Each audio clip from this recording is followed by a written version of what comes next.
যে বোলপুর থানার আইসিকে অনুব্রত মণ্ডল একেবারে কদর্য ভাষায় হুমকি দিয়েছেন, গালিগালাজ দিয়েছেন, সেই আইসিকেই এবার হুমকি দিলেন বা আক্রমণ করলেন তৃণমূল ছাত্র পরিষদ নেতা, বীরভূমের তৃণমূল ছাত্র পরিষদের সভাপতি বিক্রমজিৎ সাউ। তার ভিডিও ভাইরাল হয়েছে, রাখবো আপনাদের সামনে। এই আইসি দুর্নীতিগ্রস্ত।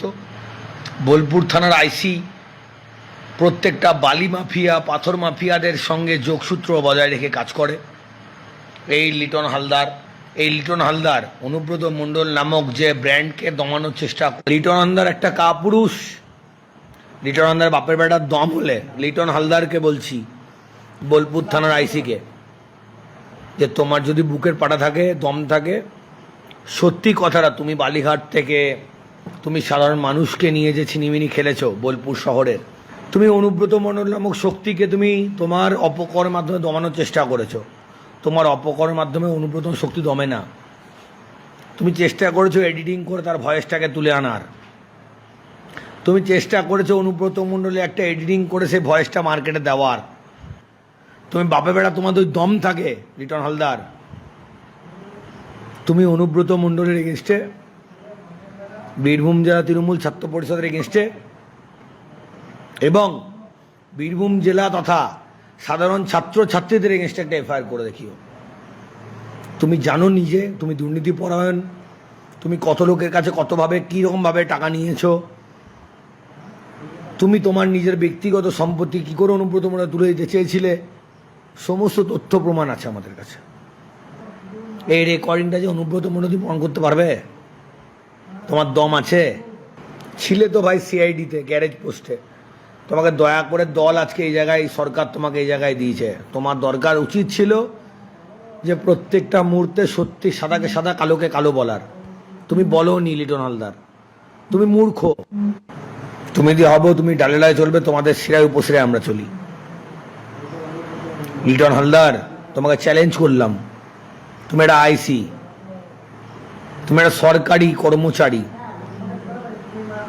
যদি অন্যায় করে থাকে আমি কোনো, আমাকে শাস্তি দিও। একেবারে আপনারা শুনলেন কিভাবে ওই লিটন হালদার, বোলপুর থানার আইসি, যাকে অনুব্রত মণ্ডল কদর্য ভাষায় হুমকি দিয়েছেন, গালিগালাজ করেছেন, তাকে আবারও আক্রমণ করলেন বীরভূমের একেবারে তৃণমূলের যে সভাপতি, টিএমসিপির যে সভাপতি, তৃণমূল ছাত্র পরিষদের সভাপতি বিক্রমজিৎ সাউ। তিনি এবার আক্রমণ করলেন। তিনি একেবারে বলছেন মূর্খ, দুর্নীতিগ্রস্ত এই আইসি লিটন হালদার। অর্থাৎ থেমে নেই এখনো পর্যন্ত পুলিশকে আক্রমণের ব্যাপারে যদি বলা যায় বীরভূম। কারণ বীরভূমে যেরকম আমরা দেখলাম অনুব্রত মণ্ডল তিনি যেভাবে আক্রমণ করেছিলেন, তার বিরুদ্ধে এফআইআর হয়েছে, 2টো জামিনযোগ্য ধারা, 4টি ধারায় মামলা হয়েছে, তার মধ্যে 2টো জামিনযোগ্য ধারা। আজকেও তিনি হাজিরা দেননি, তিনি তার আইনজীবীরা এসডিপি অফিসে গিয়েছিলেন, একেবারে সেই সমস্ত ছবি ধরা পড়েছে। তার মধ্যেই এবার কি আসলো, সেই লিটন হালদারকেই আবারও হুমকি দেওয়া হলো। এবার কে হুমকি দিলেন? বীরভূমের জেলা তৃণমূল সভাপতি বিক্রমজিৎ সাউ। আমাদের সঙ্গে এই মুহূর্তে টেলিফোন লাইনে রয়েছেন প্রাক্তন পুলিশ কর্তা অনিল জানা। মানে অনিলদা, একেবারে শুনতেই পেলেন এই বীরভূমের তৃণমূল ছাত্র পরিষদের সভাপতি বিক্রমজিৎ সাউ কিভাবে ওই বোলপুর থানার আইসি লিটন হালদারকে হুমকি দিচ্ছেন, আক্রমণ করছেন। অর্থাৎ ছবিটার কোনো বদল নেই। না না, বদল হবে কি করে? সে তো ইংরেজিতে কথা আছে না, parts of the same feather. এগুলো তো একই জিনিস, তো সবই তো একই। আপনি ওই আটমারাই কল দেখেছেন, রাস্তায় আখের রস বের করে, ওই সরু মোটা পোকায় খাওয়া লাল রঙে হয়ে গেছে, সেগুলো সব যখন একদিকে দিয়ে দেয়, নিংড়ে ওপার দিয়ে রসটা বেরোয়, তারপরে 2-3 বার নিংড়ে পরে সব গিয়ে ওই এক রকম হয়ে যায়। সবই একই জিনিস, এই আর বাইরে যাবে কোত্থেকে? এই ট্র্যাডিশনটা তো ওদের আছেই। তবে একটা কথা ঠিকই বলেছেন, আমি একমত। ওই আইসি বোলপুর যে লিটন হালদার যদি সত্যি দম থাকে, ওই যেদিন ডেপুটেশন দিতে আসবে বলেছে, ওই দিন ডেপুটেশন দিতে এসে যদি বেশি বাড়াবাড়ি করে, ওই যে পুলিশ ওই 3 ফুটের যে জিনিসটা দেয় না পুলিশকে, যেটা দিয়ে মাস্টার মশাইদের মারে, চাকরি হারা মাস্টারদের, ওইগুলো তো কেনা হয় সরকারি বাজেটে এবং সেটা অডিট হয়।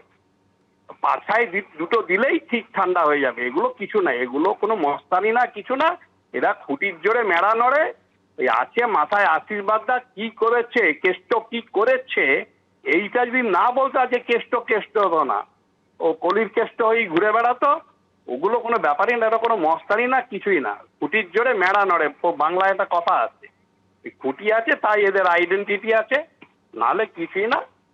ওই দিন যদি এসে ডেপুটেশন দিতে এসে যদি বাড়াবাড়ি করে, তাহলে ও ঠিক মতো ব্যবস্থা যদি নিতে পারে তাহলে বুঝবো হ্যাঁ বাপের বেটা। আমি তো এই কথাটা আমি একমত। আমাদের সময় যদি কেউ এরকম বলতো, তারপরের দিন হেঁটে এরা এমন একটা দল, যে দলটা নিজেই শাসক দল, নিজেরাই থানার ওসি টেবিল চেয়ার ভাঙে, ওসিকে গালাগালি দেয়, তারপর বাড়ি গিয়ে ঘুমোয়। ওসি আবার তারপর থানা থেকে আবার কেসে চার্জশিট থেকে নাম বাদ দেয়।